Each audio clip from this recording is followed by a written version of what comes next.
I just want everybody to know where they're at. Right now, we're on level 2. There's a level below us. The stage is on level 4. All right? If for some reason you need to get out of this building quickly, the best way is stage left. Yeah, man.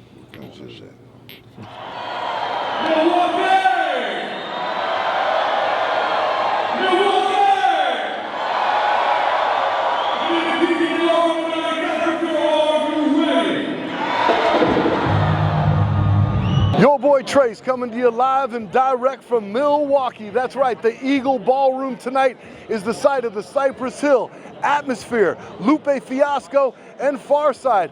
People are coming in, people are in line at the box office, the merch booth as well. Come on down. If you're in Milwaukee, this is the place to be tonight. Cypress Hill, Eagle Ballroom, let's go. Here at the merch booth, excuse me, we got our man Reagan, also known as Cotton, in here. You busy today, man? Absolutely. Look at this crowd. They love Cypress. What else? That's what I'm talking about. Got a long line of folks in here getting their merch. So when you come in through the front doors, if you're coming to the show tonight, merch booth right here in front. I see you in line. You guys are in line at the merch booth. I see you already in some Cypress gear. Yes. Can you pick up some more today? Yes, I am. I'm going to get the bucket hat today. Oh, the bucket hat. Nice, nice. And what about you? Actually, no, I just came to stand in line with her. So you guys came to the show together tonight? Yes. All right, let me ask you this. How long ago did you guys get your tickets? Oh, I've had them for a couple months already. About a couple of months? Yeah. Nice, nice. We want to thank you guys for coming out tonight. All right. What you guys doing? What's your name and where you guys from? Alex, Where are you from, brother? Waukesha, Nice, nice. And what about you? same thing. Same thing? I'm Anthony. Nice, nice. You guys came out to the show. Nah, I mean, you guys are some youngsters. I'm going to be honest with you. I can tell you're like an earlier generation. Let me ask you guys when you picked up on this Cypress Hill thing. Since how high days? Is that really? Oh, he's stacked with gear. Nice, I'm nice. 33. So you don't look 33, man. I'm going to give you that one right there. And same thing with you? 30, but yeah, we've been listening to Cypress Hill, Dad's age. Was it your father who actually turned you onto it? No, he listened to music and that was where it all came from. Nice, nice. We want to thank you guys for coming out tonight, and I dig the shirts right there. Show the guys the shirts. And then I think it's toward Out here on the patio right now, we got all the margarita stands, we got the merch booth, and this is where all the fans kind of congregate before the show. And I'm gonna do a little sneak up on this one right here. How you doing? I wanted to sneak up on you. I remember you from the meet and greet. Do you? Well, the hair is what, I mean, not a lot of people came to the meet and greet tonight with pink hair. Come on. So I got a question for you. Did you have fun at the meet and greet? Yeah, I did, absolutely. And kind of explain what you do when you come to a meet and greet. Well, I am very grateful in the moment, and I try not to fangirl too hard, and I get my stuff signed, and I say thank you so much for your time. How long you been watching the show? Oh gosh, pre-COVID. Pre-COVID? Smoke Block days. Oh, Yeah, nice. Yep. What's your name and where are you from? Jeffrey Winkler, Appleton, Wisconsin. Nice, and this is your date for the evening? This is the wifey, this is Megan. Hi, Megan. Nice to meet you. Nice to meet you as well, Megan. First Cypress show I saw was 92 in Madison. Really? And how about you? First one. First one. Well, welcome to the family. Nice of you to bring the wife out to the show tonight. Thank you guys for coming, man. Pretty good date night, right? Yeah. All right. Wisconsin, thanks you. Thank you guys for coming out. Nice to meet you. Thank you. I'm sorry. This dude just approached me. He's like, want some? Yeah, absolutely. What kind of stupid question is that? Yeah, I'll take one off you right now. All right, who wants one? Who wants one? You want one? You want another one? Well, you got another one. Have two. Yes, you will. Appreciate you, brother. That's what I'm talking about. Forward. That's right. I love that. And if you haven't met Mark yet, he is part of the Cypress Hill team. Cypress Hill. That's right. He's the guy on stage behind the board. We like to call it the board. And he's kind of like the guy that balances all the mics and that kind of stuff. And you're kind of like the new guy with Cypress Hill on the team. I'm the new guy on the crew. Started in April. What are we in now? August, September? August? Yeah. But everyone's been real cool. And see, my job is monitors. I'm on the stage. I'm on the side. Nobody really sees me. So there's two sound guys normally in a professional setting. One guy's out in the crowd. He's in charge of what the crowd hears. Another guy's off on the side of the stage. Me mixing monitors, and I'm in charge of what the band hears. What he said. Yeah. Who is the guy who every night hands you the joint while you're working? that would be this man right here. Thank you, thank you. So day 15, show 11. Let's start with the previous day because it was a day off. You know, we did the little Breakfast Club deal as we always do. Trace fed IG because IG was pissed off at Trace for not feeding it because, you know, once it's like feeding a coyote. Once you feed a fucking coyote, it's going to keep coming back. And it wants to get fed, and you can't get rid of that fucking coyote.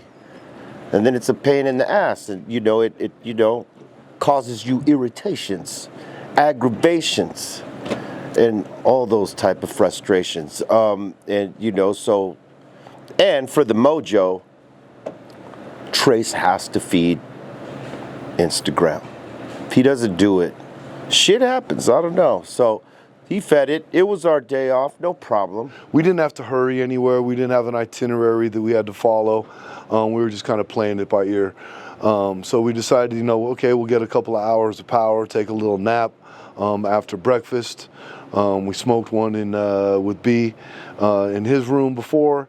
And like I said, it was time to, you know, get a couple of hours of power. Our plan this day was to go bowling. And we did. We did twice. We went bowling twice. 2 different lanes. We went to Howler what? Howler House. Howler House. Yes, that's what I said, fucker. We went to Howler House. It's the oldest bowling alley in the nation, but it's only got 2 lanes. Count them, 2. We had 8 people with us. It was pretty difficult, but fun.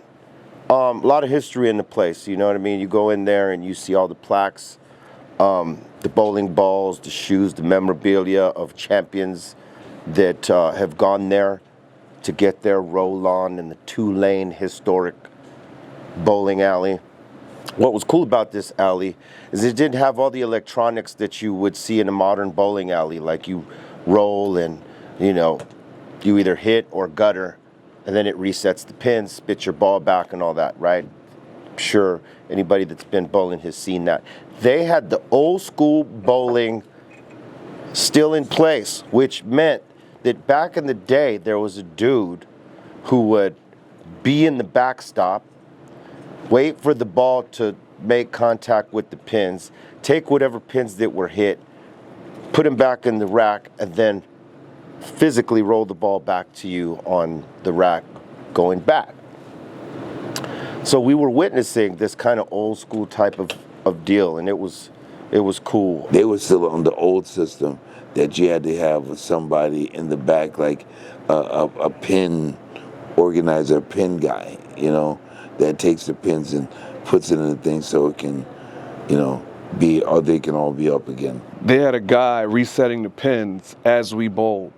He gave us the guideline. His number 1 rule said, "Don't hit me," which means you got to slow your roll, literally slow your roll. Like one person goes and he's basically placing the pins in the rack for them to get set up for the next person. So that was a little learning curve, but we got through it. It was great. It was great. I'm glad we did that because I've never seen anything like that. And the staff, the woman, the owner, she was great. Her partner, he was great. It was a great vibe, neighborhood style too. So we had to wait till he got in, you know, position before we let the balls go, you know, bowling balls. You would never know it's a bowling alley there because it's literally in the basement of this bar. You know, like a real neighborhood bar on a corner, and this place is in the middle of a neighborhood, and you walk down these stairs and there's 2 lanes, and like, whoa, what is this doing down here? And it looks like somebody's basement. You know, being myself, we're 6-footers. A few of the other guys, too, Lord, and like, there's not a lot of, you know, head clearance down there. It was tight. When we were down there with 8 people, and like I said, only 2 lanes, it kind of had a nostalgic feel, though, and that's what was kind of cool about it. Like I said, it was the oldest sanctioned lanes in the United States. And when I say old school, so old school that they actually had a pin setter. I don't know, like most people don't even know what pin setters are. Back in the day before electronic pin setting, where the machines and all that kind of stuff take over, they literally had a kid back there, and that was his job, was to set these pins by hand back down on the lanes after you knock them down. So, you know, it's kind of like an antiquated job, and that was the whole cool thing about this whole nostalgic feel of this alley. Literally, after you throw your ball, he picks it up, he puts it on a rail, and he pushes it down to you, and it comes up. Like I said, no automation at all. So much so that we had to keep score with a pencil. And most people wouldn't even know how to do that. Lucky I'm 100 years old, and back in the day, before the automation took place, you had to keep score with a pencil. So I knew how to keep score. Bobby also helped me because I hadn't done it in so long. But that's pretty cool to look at a score sheet, and you know, you can see everybody's strikes and spares, and you know, little marks and all that. It's kind of like when you see a guy do a baseball game. It's basically the same type of thing with bowling. There was not a lot of polish on the floor, so you had to get your roll tight because you know that floor was not going to help you. It just wasn't. Can I get a light, please? Thank you so much. Yeah, that floor wasn't going to help you, so you had to get your roll-on, and everybody got their roll-on, and it wasn't like when we go to a modern alley. You really, really had to dial it in. Bobby Wasabi and I had the highest scores in the two-lane, old-school, historic alley. They weren't that great a score, but, I mean, you know, for what it was awesome. You didn't win in the Holler House. You did not win in the Holler House. Oh yeah, you did. Well, we're gonna scrub that anyway. Bobby and I had the high score. No, Eitan had a turkey in the old school building actually. So it was Eitan, myself and Bobby, or Bobby and myself and Eitan, top 3 out of the 8. But we only rolled one game there. We did that, you know, to say we went into this historic building and, you know, got our roll on. And the lady that was there was so gracious, great host, told us the history of the place, told us some of the bowling champs who have come there to get the roll on and say they've been in the building. We've seen all the, along the walls of the alley, like, you know, of the lane, the 2 walls that are on the sides of the lanes, you could see everybody's signature that's ever bowled in there. How stupid are we, though? How stupid? Ask this question. How stupid are those guys? You want to know why? Because we didn't sign the fucking wall. We were in there. Cypress Hill squad, we didn't sign the fucking wall. So we did like about 45 minutes to an hour there. All right. It was cool. They were really excited to have us and everything like that. But I don't think anybody in the crew had gotten their groove yet, you know, from those lanes, because it was really a small spot, but pretty dope, you know, and it's dope that they are still running it, you know, and it's still in the family. That's great. So big ups to you guys. Either way, we had fun, right? Paid our bill, waited about what seemed like an hour for these lazy ass Ubers out there. It's like, fuck, man. Are y'all gonna show up and pick us up? We waited for a minute, but we said, you know, we were gonna do dinner after bowling, but we didn't feel like we had enough of our fill. The problem is, you know, we're pretty serious about our bowling, and these lanes, you know, the charm and the history was all there. But truth be told, you know, we wanted to get to like, you know, a regulation, you know, a real alley, nice wax lanes, you know, that type of thing. So we bowled a game there at the Holler House. That's what it was called. So if you're ever in Milwaukee, you got to go by this place. Some of the biggest rock stars and all that kind of stuff have bowled there. Down in a basement, in a bar in Milwaukee, the Holler House, look it up. So, like, we didn't get enough bowling, so we jumped in Ubers from the Holler House and ended up at an AMF bowling alley, full regulation, you know, 40 some odd lanes. Dope little spot, not too far from where we were at, so it was only like a 5-10 minute ride, no big deal. We went to this alley. It was a beautiful fucking alley. They treated us great there. great lanes, all fucking polished up, and we proceeded to get with the shits. I was teamed up with Bobo. Bobo was still learning to roll his ball, and he was having some successes, but when he got tired, he fatigued, and whew, it was tough. He had a little rough patch for a second there, but he got it together towards the end. We got 4 lanes for the 8 of us, so basically 2 people on a lane.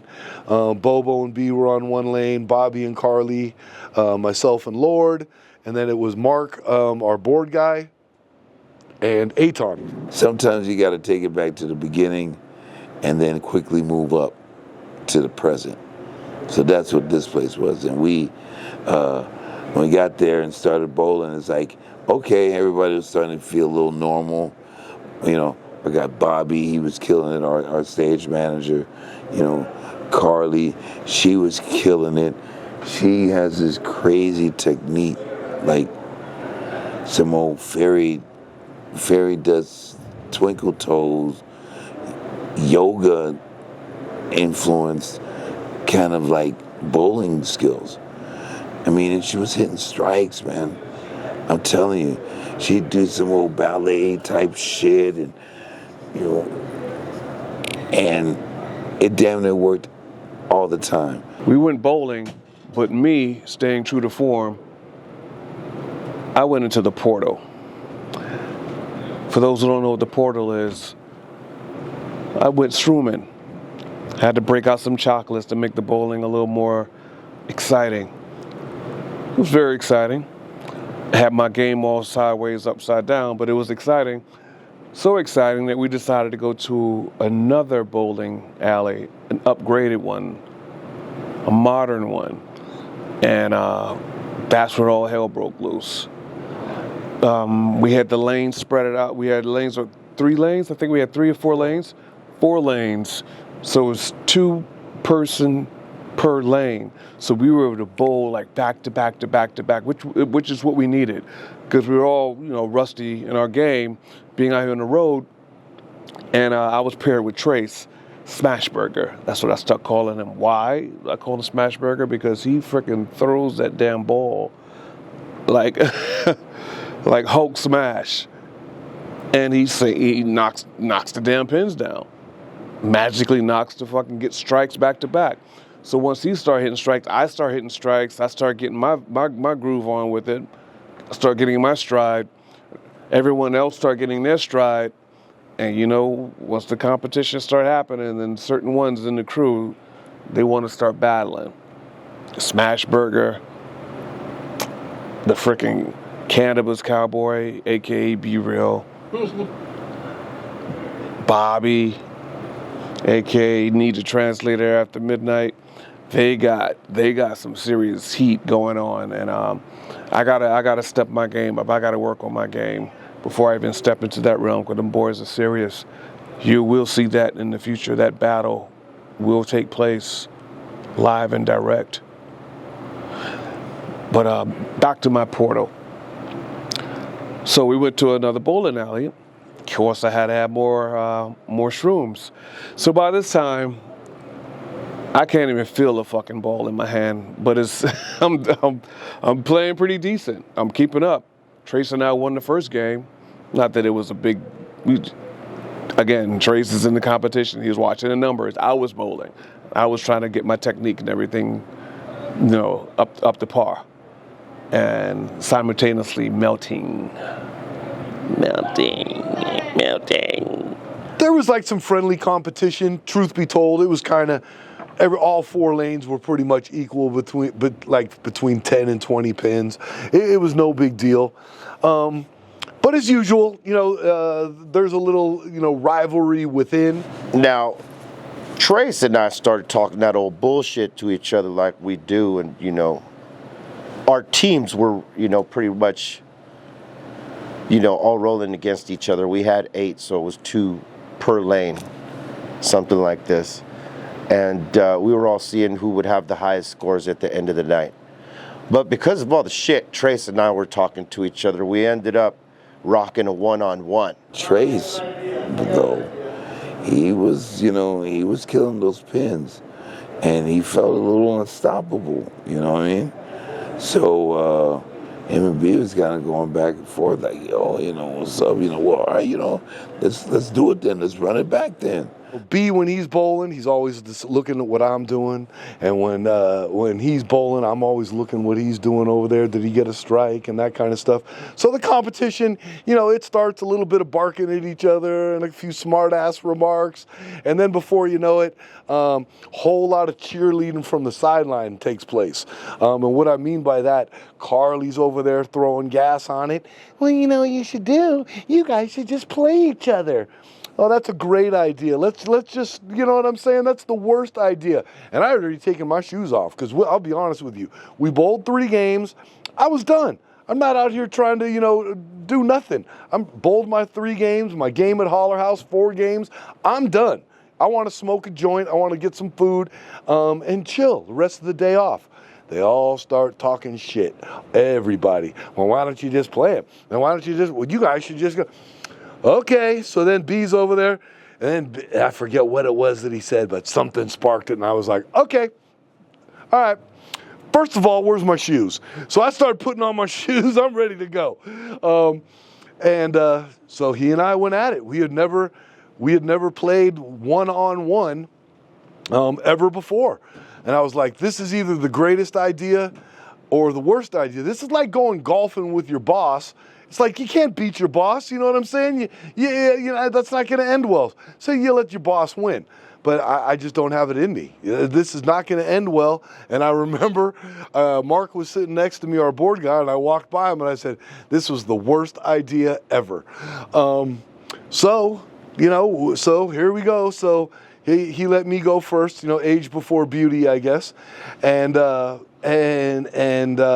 I started kicking ass and taking names and giving him the smoke he was asking for. He beat me. To be fair, you know, like he was knocking him with his little girl 12-inch ball for a 6'3" dude. 12-pound ball. I was rolling 14. I was rolling 1 to 8 tons because I left my 14 on the bus. I had a 13 and a 14, and I was knocking him. But he was more spot on with this 12-pound ball. And he got me. I think it was like 130 something, 136 to 117. I didn't have a good start. I had a great finish, but I didn't have a good start. And starting is everything, especially those first 3 frames. You fuck those up, you're basically done. And I fucked those 3 games up. Long story short, you know, I pretty much whooped his ass by about 20 pins. So right now, as far as the one-on-one competition, I am 1-0, and B is 0-1. So it didn't end there. Of course, you know, let's go 2 out of 3. You know, we could have been there all night, and he and I probably would have been, all right, let's go 88 out of 100. You know what I'm saying? We could have been bowling all fucking night, and he and I would have gone back and forth. So I was done. I'm done. So then Bobby Wasabi starts chiming in, and he's like, well, now I'm going to play you. And I'm like, no, that's not how it works. You two are like the number 1 contenders now. I am the champ, okay? I am the champ. I hold the belt of this bowling shit. I don't care about high scores. It's taking the W when you need. Just win, baby. Just like the Raiders, okay? It's a real simple motto, a commitment to excellence, I like to think. That being said, now Bobby Wasabi has got to take Be Real on, and the winner has a shot at me to get the title and the belt. But until then, that ain't gonna happen.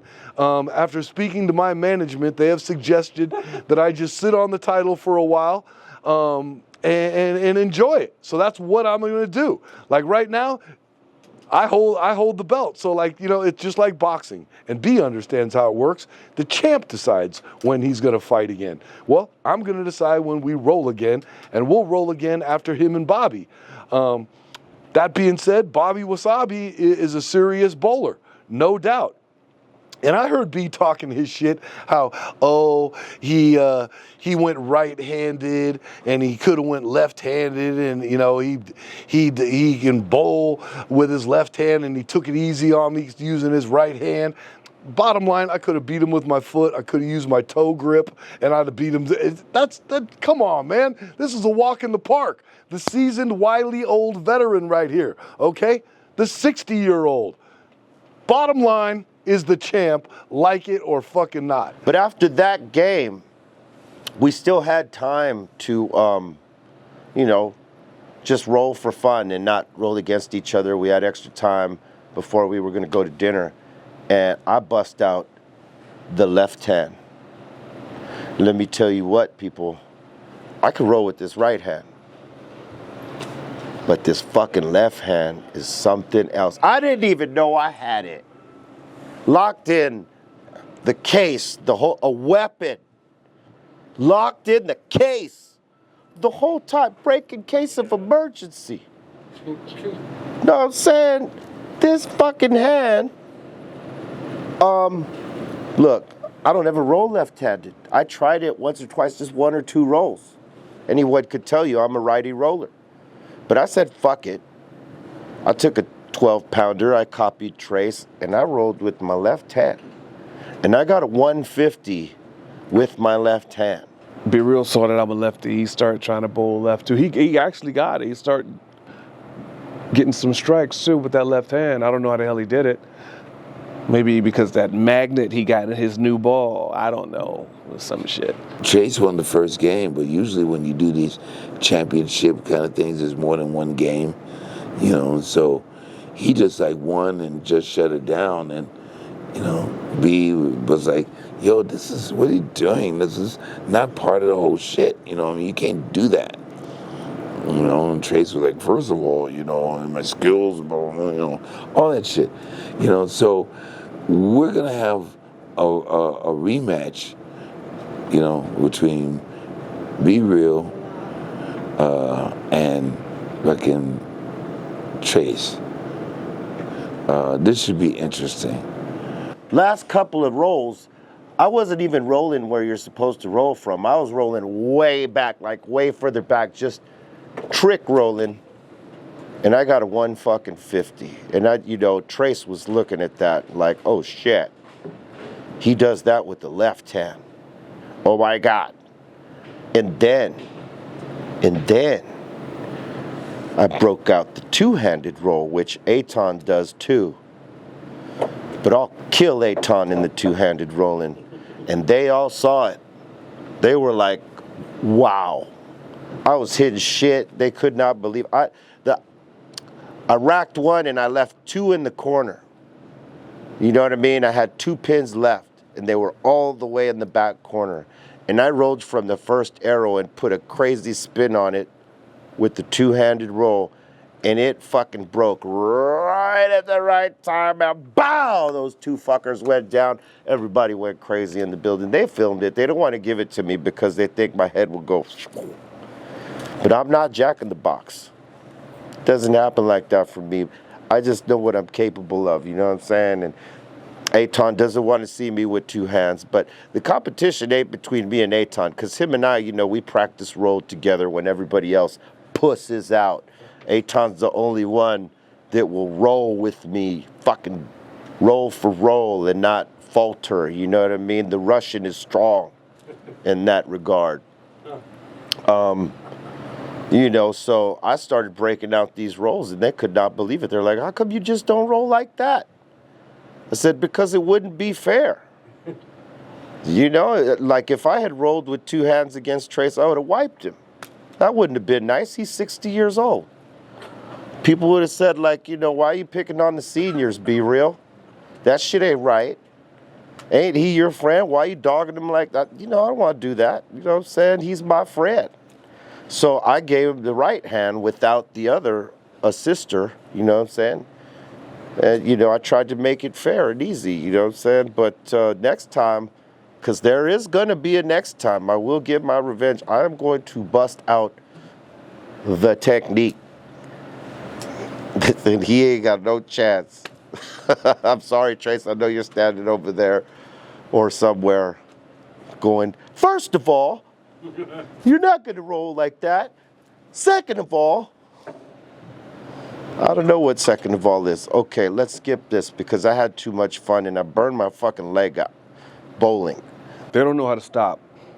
We had already missed our dinner curfew. We had dinner plans that were changed like 3 times. Those guys were bowling. They were bowling some more. They had an extended game. Couldn't make it out the door. I changed my shoes. I took my shoes back. I went closer and closer to the door. They're still bowling. I go to the bathroom, come back, washing my hands, come back. They're still bowling. I take Tracy's shoes back, just shits and giggles to walk around. Come back, they're still frickin' bowling. So finally, I just went outside and was waiting for them to come outside because we were, again, portal. I'm still in the portal now. All this is happening, I'm still in the portal, but now I'm frickin' starving. It's time to go. So I finally convinced the rest of the crew to come on, let's go, get some food. And we dip. But epic bowling day, man. 2 bowling lanes, 1 vintage, 1 updated. Different energies, but both necessary on this particular day off, man. We did that. We did that. You know, this Cypress Hill clique, it's kind of like a wolf pack. And it's a whole lot of alpha males in this wolf pack. And what I'm getting at is friendly competition can turn into real competition real quick with this crew. It doesn't matter if you're playing dominoes. I don't care what you're doing. This is a competitive crew. And to tell you the truth be told, it only makes all of us that much better because we always strive for excellence. It's just the nature of this crew. We're right here at the Woods. Gonna pop off the Dr. Green Thumb show. We got flavors. We got Eric Bobo. Right here. We got Cali Blaze. E-Zone's in the building. Drinking this chicholata. You know what I'm saying? Stay locked in. We're at the Woods today, Woods WeHo, Woody Harrelson's place, and this is the best consumption lounge I've ever been in, and super, super pumped that Cheech is going to launch his brand here. This is going to be an amazing day. And I'm just about to be on the Dr. Green Thumb show. This is good. Cheech. Here's to the hole that never heals. The more you rub it, the better it feels. We're here rocking at Woody Harrelson's dispensary. It's a pretty nice zen place. Gonna go hit up that bar later, get a Modelo, and then I'm gonna go get some edibles. Never been here before, you should come here. It's a great tourist destination. Yo, this is Clifton Collins. I'm here with BREALTV, Cheech and Chong, celebrating the chicholata. Favorite drink, can't go wrong, never. Yeah, you know I'm right here just supervising, making sure Eitan's joints ain't too tight, you know? We need that supervision. What up, everybody? Shavo here, System of a Down, and we're at the Woods. Be real. Dr. Green Thumb. Peace.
We had a show tonight.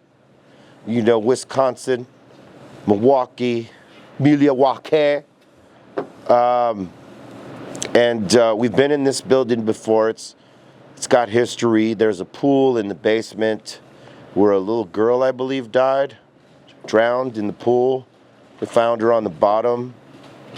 And it's been haunted ever since, so nobody really does shit on the bottom. They never remodeled or did anything with that because, people would fucking encounter things here, paranormal shit. Yeah, the Eagle Ballroom, yes. Very famous venue here. We played it before. I never really knew the history of it until really this time when people filled me in on things. And, you know, it's like I said, it's historic. And just as me personally, there are some parts of it that I didn't want to go into and didn't want to see because, you know, I heard, you know, it's kind of like, you know, like a freaky, you know, kind of like scary vibe. So I'm cool with that. I haven't encountered anything, to be honest with you. The little girl's cool. I think she's settled in. She liked that Cypress Hill show, so she ain't bothered nobody. She's at peace. I say they should reopen that fucking pool, but as a party area and throw parties in there and make the little fucking girl happy, you know what I mean? Spirits want to be around people sometimes. They're not always like fucked up. Sometimes they're fun. It just depends. But that is the history of the building, and the weird fuck that Aton is. He wanted us to go take a photo down there, and it's like, you know, I'm a spiritualist, and I'm also a shaman. Some of y'all know this, some of y'all don't. I cannot be in an area like that because the energy jumps at me, and it'll come with me where I go until I wipe it the fuck off.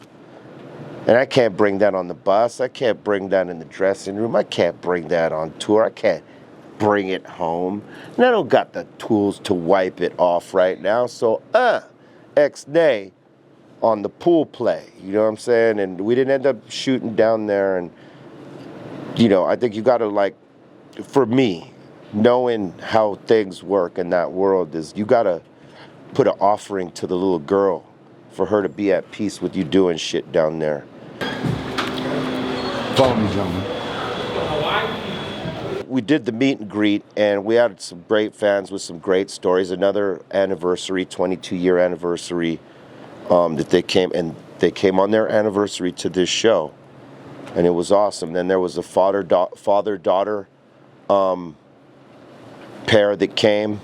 The daughter was so psyched. She said her father been playing Cypress Hill for her since she was like 4 years old. Just to get to talk to people that you've never met, and they have their own stories of how they came across, you know, Cypress Hill and how they became fans. And a couple of times, couples that said that they met each other at one of our shows many years ago, and they're still together today. So it's all that's very special, you know, because those are the people that make you. And without those people in your corner backing you up, then, you know, supporting you, you know, it would be hard to, you know, do what we do. But, you know, when you get a chance to meet them, say hello and shake hands with them, you know, it makes it worth it for them, but it also makes it worth it for us, as, you know, as a group, as, you know, people that do what we do.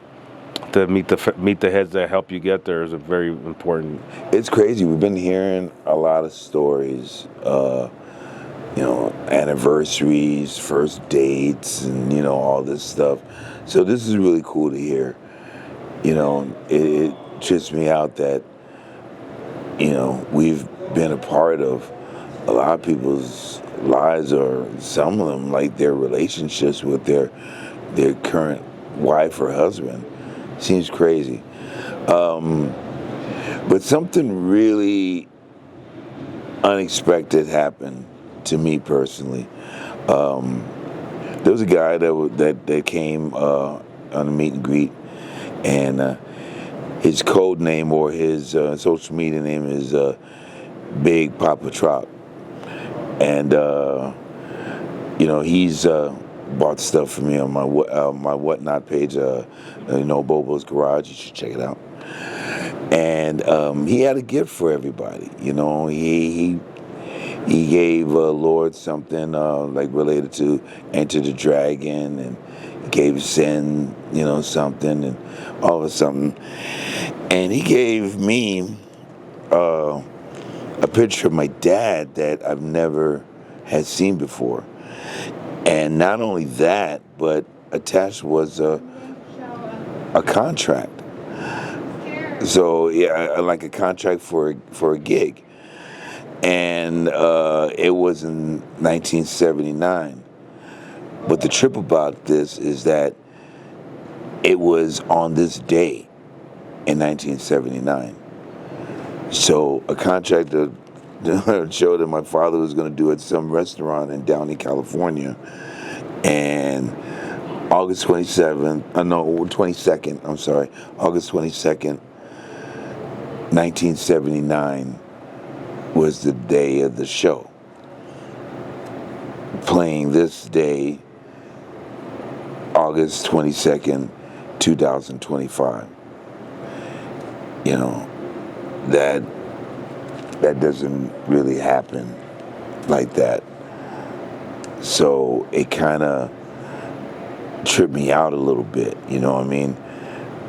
And what tripped me out even more is that having a fan of Cypress, you know, do that. You know, we are very, very appreciative of the gifts that we get. But sometimes, you know, you have fans that really put some thought into it and can get you something that you would never expect a fan to give to you. And this was one of those times. The last thing I was ever expecting was to see a picture of my dad and a contract for a show that he was going to do like 46, 47 years ago on the same day of this show here in Milwaukee. I seen this on IG. I was like, yo, those are ice cold. And dude brought it to me. Thank you, my dude. That was awesome. I mean, you know, sometimes these meet and greets, we don't expect anything from them because we're trying to give our time to people. You know what I mean? So when they bring us shit like that, man, that's awesome. That's part of who we are, Cypress Hill. We interact with the crowd. We try to be interactive since day one, even when all this online shit started happening with our soldier stories that were our tour journals. When I started my BREALTV channel, that was an extension of that so that we can interact with our fans while we were doing our live streams and stuff like that. And it carries on to this day on my BREALTV channel, which you will see this from. So, you know, it's always been a lot of interaction. So salute to all the fans that come out that are, you know, part of the meet and greet. What you got right there? Got something for you, Eitan. Thank you. Yep. Appreciate you, bro. This place has a lot of space in it. And it's got like 5 or 6 different stages, and I think we've played 3 of them. We played one of the big ones tonight. But there's a stage out here that I think we've played way back that had a basketball court here.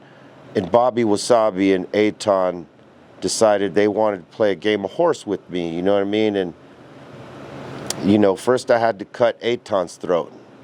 And I was behind. I had a HORS very early in this game. And I fought back with the force. And I fucking smeared Eitan like a bug on a windshield out of here. And then I broke the heart of Bobby Wasabi. You know, like a prom date trying to get laid and, you know, the girl just fronted on him. Heartbreak. You know what I'm saying? Yeah. I caught him with the left-hand hook. He didn't expect that. Because I shoot lefty. I'm a right-hand dominant man, but I also shoot a basketball lefty. I could also shoot with the right.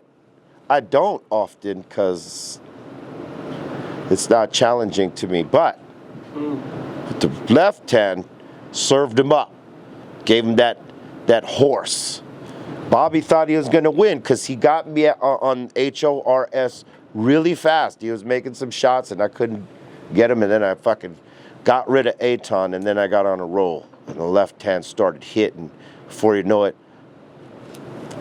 the horse champ on the Cypress Hill squad was crowned. That's right, Dr. Green Thumb. Right, just to let you know. I caught a loss on the bowling alley, but I caught a win on the horse game. We'll see what happens because there's very few venues that are set up like this, but that was fun. Those are some of the little things we fucking do to kill time while we're at a venue all day, because sometimes we get to the venue early as fuck and we're here for the better part of 8 hours waiting to go on stage.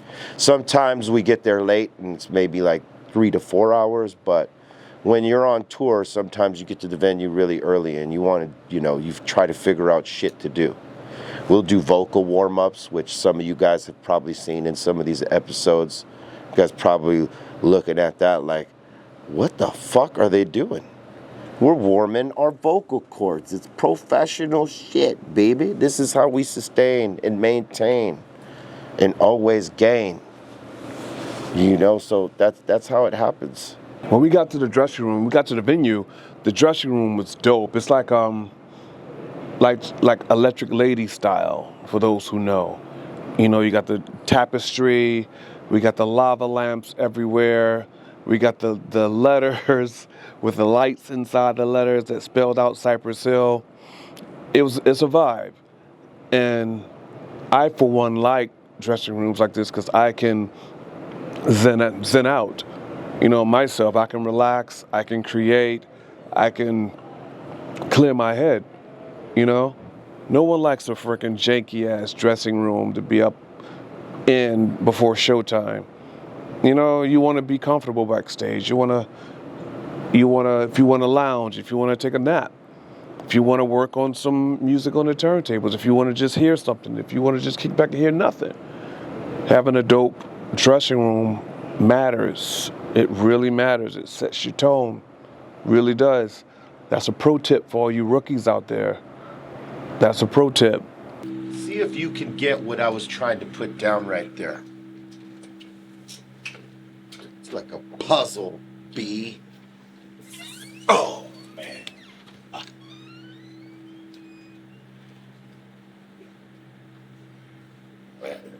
That was bad acting right there. I want you to know. Now come time for the shows. We changed the set list completely tonight. And I wanted to shout out to my man Jeff Roche from Chicago. He's our family. He's been around from the BREALTV shit to the Cypress Hill shit day one.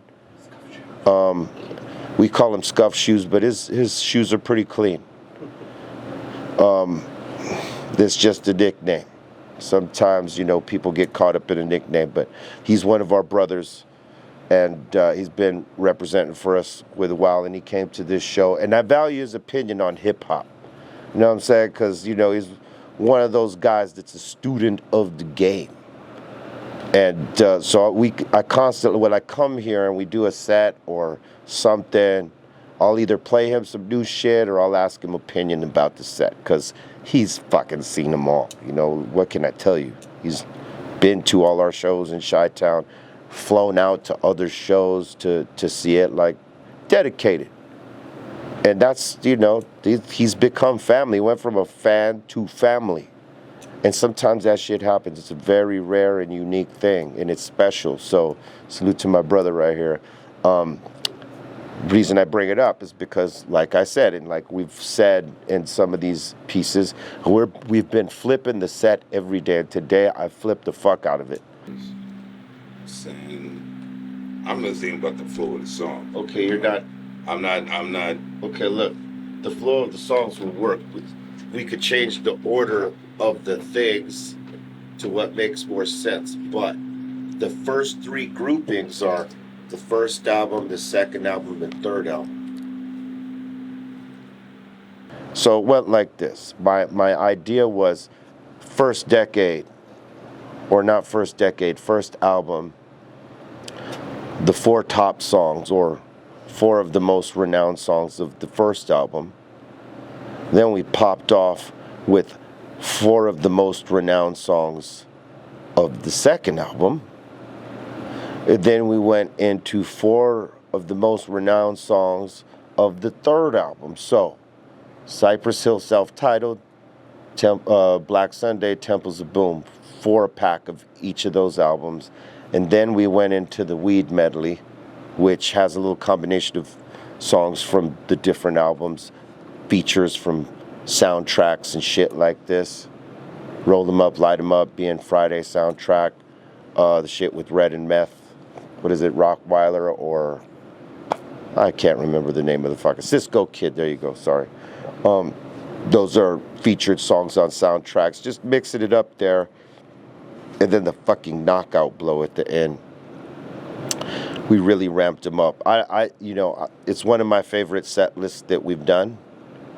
We're gonna gold star it and play that somewhere else. I don't know if we'll play it tomorrow, but we're definitely gonna keep that one because it was a nice stretched out set list. Like we played big songs early, but not too early. We we spaced them out, I feel, appropriately for every impact point of the show all the way up to the end.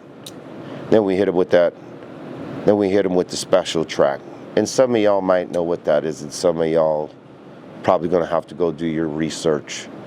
You could figure out what that special track is. I'm not gonna tell you, but I'll just say this. It's from a band who's not playing these important songs anymore. And that's all I'll say about that. Constantly climbing up. Now, we could change the songs within those blocks, the order of them, to where they make more sense, but that was my thought. Sure, we're giving away big songs early, but we got big songs at the end. We got big songs at the end. And in the middle. All our shit is big songs. Interesting. What's wrong with it? Let's try it. Let's rock the Pepsi challenge, baby. Let's do this. But let's hold up. Before we commit, let's do what we normally do and say, okay, how does it end going into this? Because by all means, we could start off with Latin lingo and go to Hand on the Pump. Like we did the other night. Yeah, well, we did Latin Thug the other night. Latin Thug, yeah, that's what we did. For the sake of doing this, we could actually go, we could come in with Stoned is the Way of the Walk, which is me, go into Latin lingo, which is Sen, Hand on the Pump, both of us, Kill a Man, both of us. I kind of like that better. Who goes first, Latin lingo or Stoned is the Way of the Walk? Stoned is the Way of the Walk seems like it would be it because it's like we're telling you the story off top. And plus it has that. Yeah, he just cannot fuck around and go he just can't do that. Where is Lord? Can we get him here so we could go over this? We switched up the set tonight to a completely different set. Two people co-signed saying that, we've done this a long time, but never like that. The song order was immaculate tonight. Refreshing, that's the word. It was refreshing. So refreshing, I thought it was like a cheat code. And I was like, did we do this song? Yes, we did that song, but we moved, Be Real orchestrated it, and he created it based on like a timeline of albums released. We're gonna start off very different today. It's gonna feel crazy. Uh-oh. We're gonna go with Stoned is the Way of the Walk first. Don't do the thing, just start straight into it with the horn. Because that sometimes, because of the echo in this room, I'll fucking lose it. I won't hear it. So you gotta just come straight with, you ready for Cypress Hill? Boom, hit it, and go.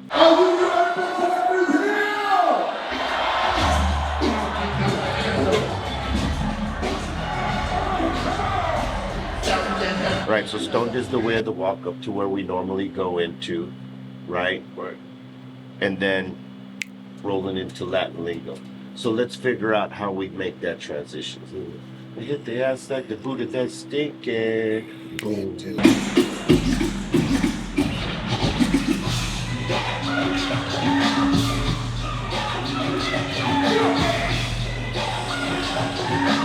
Latin lingo, baby.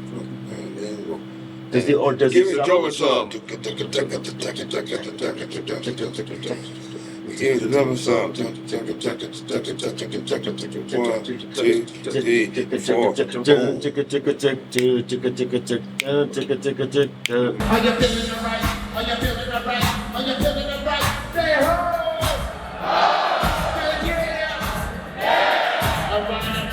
La la la la la la la la. Now we can stop. La la la la. Do to this side, that side crap real quick. For some reason, this is the life I don't hear.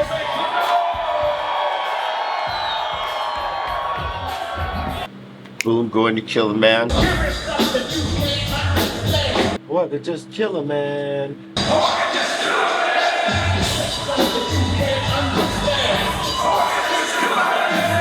Kill a man to when the shit goes down, or kill a man to A to the K, then to shit goes down.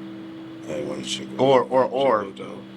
A to the K to three little putos to then shit goes down. Shit goes down. Then insane.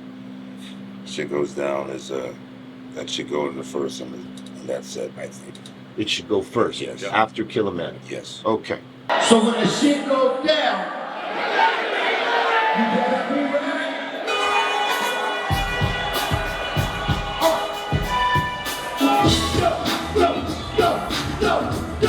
Go. Check it out. When I say Cypress, you say Hill. Cypress. When I say Cypress, All right, kiss my butt. Now we go into the Temple of Boom. Illusions.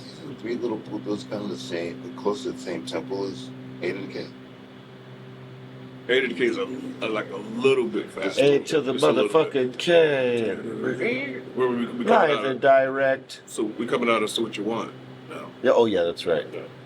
A to the motherfucking K.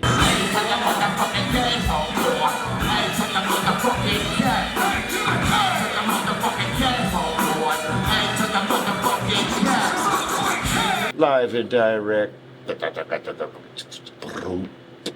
Boom, boom, boom, boom. Know what I'm saying? Yeah. You can go right into that live and direct shit. Yeah. Just not the beat, cause Yeah, not on the beat. Yeah, the beat, cause it's half a heartbeat after. You know what I'm saying? Live and direct. Yes.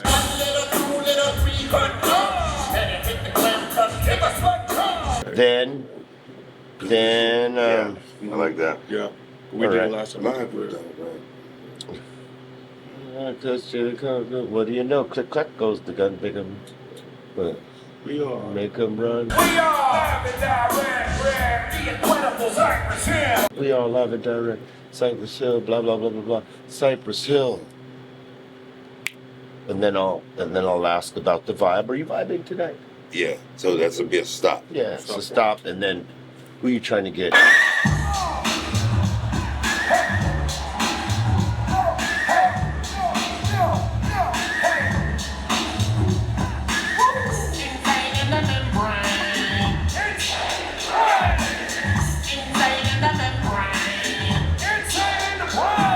All right, now going into that, we'll do the illusions bit like we always do. There'll be a stop and a talk there. Boom bitty, same thing. Or, well, yeah, let it rain, then throw your set. That was my. We just got to figure out.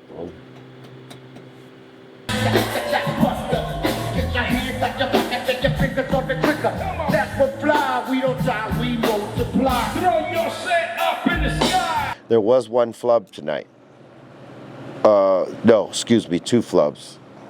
One, Sendog walked off with my mic before we started Cock the Hammer tonight. And then I got another mic, and that wasn't working. So probably like the first piece, they didn't hear me. I could hear myself on stage, but they probably didn't hear me in the crowd. But that's because Sendog walked off with his mic and my mic. Shit like that happens. Sometimes you're stoned and, you know, you might forget. You might have the other rapper's mic. I might have to forget I got his mic tomorrow. We'll see what happens. And then the other flub was, you know, during the percussion and DJ duet. We call it a battle, but it's more like a duet, which they were spot on tonight. They kicked that ass tonight. I gotta say, man, their feet must hurt because they was kicking so much ass on that shit.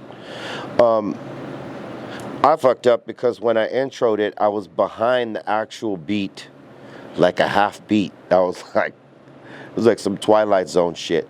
And I tried to catch up. I was listening to it. It's like, where do I catch this? And then I gave up and walked off because I didn't want to fuck it up any more than I already had. It was like already like they were in flight. Plane had taken off. I wasn't gonna run after it and jump on the wheels before they fucking retract. You know what I'm saying? I let that flight go without me. But I fucked that up, smooth up.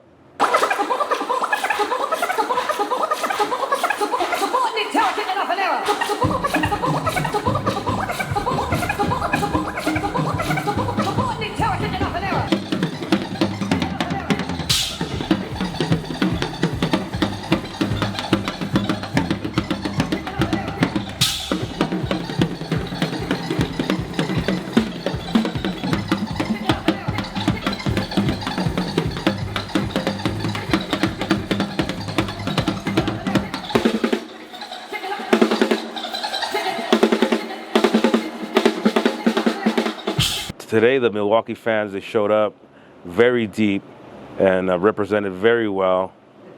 And, you know, big up to Milwaukee for coming through and showing, you know, what it's all about. Definitely appreciate that. The crowd was into it. They were really attentive. And, you know, they became one with the band and the music. And that's what it's all about when you try to create that energy, is to involve the audience, you know, get them participating, and get them to feel as one with the music as you feel with it on stage. And you know, they definitely supported. So, you know, the Milwaukee, you know, massive, really, you know, represented really well, and it was a good time. Wow, they were ready. They were definitely ready. From top to bottom, from Far Side killing it, Lupe Fiasco, the atmosphere to us. I mean, that's a great bill, right? Another one that was pretty cool was a father and daughter came out, and Aton ended up pulling them out of the audience because they were like almost getting run over in a mosh pit out there. So Aton pulled them over the rail, and it was pretty cool to see father and daughter dancing, doing, I think he got them in there like during Rock Superstar. So she was doing her Rock Superstar head rocking. Be Real went over there and went heavy metal with her for a second. It was a cool dad and daughter moment, and that's what this is really all about, you know. And I've heard the guy say it, you know, to see that kind of thing, those kind of special moments, making memories for those guys, you know, that's a big deal. They had probably some of the best energy of this tour. I mean, it's been good everywhere, but they were pretty damn good tonight. They had a couple of mosh pits going here and there. Slug joined us for the last song, and everybody went fucking nuts for that. It's, you know, it was awesome, and it was great seeing these fucking people like get up like that, and, you know, and just enjoy themselves, you know, through 34 years. It could, you know, for some it gets stale. They don't know how to like push the line and make it interesting. But we're fucking Cypress Hill. We are pros. And we're going to keep serving you and serving you and serving you till you shit yourself. Next up, Minnesota. Always have a good time out in Minnesota. Always a vibe. Got my peeps out there. 5.5 hour drive. Not looking forward to that, but we got to get there. Got to take the bus. Man, I would love to go to Paisley Park while I'm out there, but I'm not gonna have time to do that. Barely gonna have time to even holler at my homie. But anyway, that's what happens. The show must go on. Sometimes you get a break. You can go see your peeps. You can go sightseeing. You can go tour stuff, and most times you cannot. It's just what it is. There's times where you go travel the world and you have a dope hotel room, dope bed and everything, and you don't even get to pull back the sheets. I got stories, man. Timing, it's all about timing. But yeah, 5.5 hours. Don't know if I'll get some rest tonight. Probably Portal again, who knows? Who knows? Probably break out some mezcal, get that popping. So we're headed up to Minnesota State Fair. Like I say, we're going up there for the corn dogs and all that kind of stuff. And this isn't some, you know, I mean, it's Minnesota, but don't get me wrong, you know, home of Colton. So, yeah, but, you know, from what I've been told, this is like a big deal. And this isn't, you know, some, you know, small, it's like, I think 200,000 people or something like that. They sold 12,000 tickets for the show. This is going to be crazy. And this is the land of atmosphere. He's going to be headlining tomorrow night. This is his hometown. The guys have passed the torch, you know, and he's going to close it down tomorrow in his hometown. Minnesota, yeah, long bus ride over into Viking country, and haven't been there in a while either, but I'm expecting nothing but the best from there too. So Minnesota, you got next, and definitely get ready, because here we come. We're going to be at the Minnesota State Fair performing part of the tour, Atmosphere, Lupe, Fasco, Farside, and I believe DJ Abilities, and also Cypress Hill. So, but in this show, when we're not headlining, we're going beforehand, before Atmosphere, but it's all good. We still plan to rock. This is Band on the Run, and that's one for the road. Be Real, vocalist, Cypress Hill, professional stoner. Yo, this is Sendong, Cypress Hill. Eric Bobo, the Mighty Cypress Hill. This is DJ Lord from the Mighty Cypress Hill. Your boy Trace checking out, road manager for the mighty Cypress Hill, and this has been One for the Road.